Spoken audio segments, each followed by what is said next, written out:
Hello, it's Oren Prunken, and today I want to talk to you about traffic and also how you can go about tapping into it depending on who you are and where you're at. So I am on the drive that I normally do when I go to and from the gym, and on that drive there is a park that I drive past. And one day I was going to the gym on a weekend, I think it was a Saturday morning, and I drove past this park and they were playing lacrosse like they normally do. There's a club room and one of the sports they play there is lacrosse. Now when I drove past, what caught my eye was not only was lacrosse, which is pretty similar. It's kind of like the summer version of ice hockey, and a lot of ice hockey players in Canada go and play lacrosse because I'm obviously into ice hockey.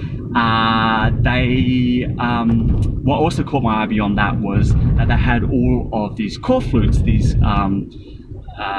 plastic corflutes that were lined on the ground, and they were like a triangle, and they had advertising for all local businesses around the area that I'm in.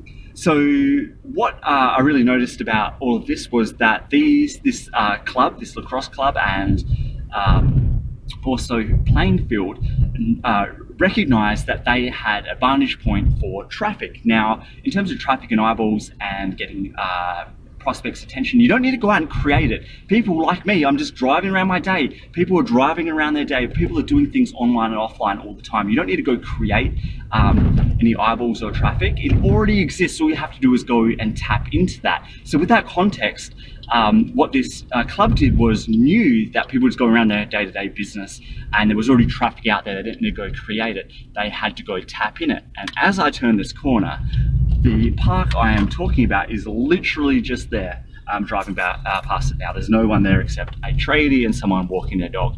But onwards, you don't need to go and create it. You just need to go tap into that traffic. And they knew that traffic, just like I'm driving past them now as I come to this train line, free eyeballs. So what they did and what they decided to do was be able to capture that.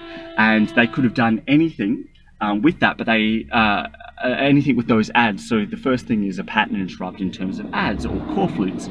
So they were able to interrupt my attention through a pattern interrupt. I was driving, that was the pattern, and they interrupted it with a corflute, which was an ad. They could do anything with those ads. For example, they could advertise, hey, we're looking for new players to our club, or we're looking for sponsorship. But no, what they did was they wanted to capitalize on all of those eyeballs and traffic that were driving past, and they wanted to then provide that and leverage that for advertising on behalf of others. So no matter what product or service they were selling, they were obviously selling on-selling advertising, but it could have been for their own stuff. They were capitalizing on the already existing traffic that is already out there, people going about their day-by-day business, whether in person, online, offline, and so on. So when you are going and trying to get people's attention, those prospects, to stop what they are doing and pay attention to what you're doing via a pattern interrupt, you don't need to go out and create traffic. It is already there. There are 7.2 billion people on this planet doing things. All you need to do is be able to tap into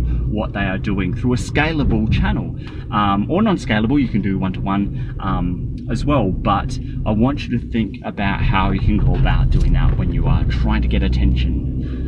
It doesn't need to be online, although we live in an online world and there's lots of push towards that. It all exists in the offline world, and that's where it all started before the digits and the zeros and ones came about. So I want you to think about this, how it applies to you, and like I always say, I hope you have a fantastic day, and until we talk next time, take care and goodbye. Thanks for listening, and if you like what was on here and want more, please go to orenprunken.com.